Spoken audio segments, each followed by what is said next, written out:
వడ్డెర బస్తీలో మా పిన్ని ఉంటుంది. మా పిన్ని వాళ్ళ ఇంటి దగ్గర వచ్చి పడుకున్నా. తెల్లారి నేను వచ్చి పడుకుంటున్నప్పుడు చాలా ప్రశాంతంగా ఉన్నది కాలనీ అంతా.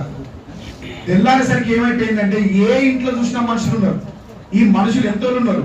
నువ్వు మీసాల కూరగాయలు, నువ్వు మీసాలే, ఇంకా మీసాలు సరిగ్గా రాని వాళ్ళు, అప్పుడప్పుడే సమాజాన్ని చూస్తున్న వాళ్ళు, ఆ ఇళ్లతో ఏ మాత్రం సంబంధం లేని వాళ్ళంతా ఇళ్ళలో ఉన్నారు. పైకి ఇళ్ళ చుట్టూ ఎక్కి ఉన్నారు.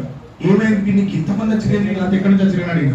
ఇప్పుడు ఉస్మానియాలో ఉన్న వాళ్ళు బయటికి ఎందుకు వస్తారు? మన నా నాలెడ్జ్ లో ఉస్మానియాలో ఉన్న వాళ్ళు చదువుకుంటారు, వాళ్ళు బయటికి ఎందుకు వస్తారని నా అభిప్రాయం. కాబట్టి నేను అడిగిన, బిడ్డ లోపల తెలంగాణ గురించి కొట్లాట జరుగుతుంది, పోలీసులు వచ్చి లాఠీ చార్జ్ చేస్తే విద్యార్థులంతా బయటికి ఇట్లా తప్పుకొని వచ్చిన బిడ్డ అలా కొట్లాడతారు అని. అట్లా వడ్డరపర్తి మాణికేశ్వర నగర్ నుంచి నడుచుకుని చూస్తే ఒక బిల్డింగ్ చూస్తే నిజంగా లోపల టీఆర్ గ్యాస్, నీళ్ళ పంపు, ముళ్ళ కంచ విపరీతమైన పోరాటం నడుస్తాను.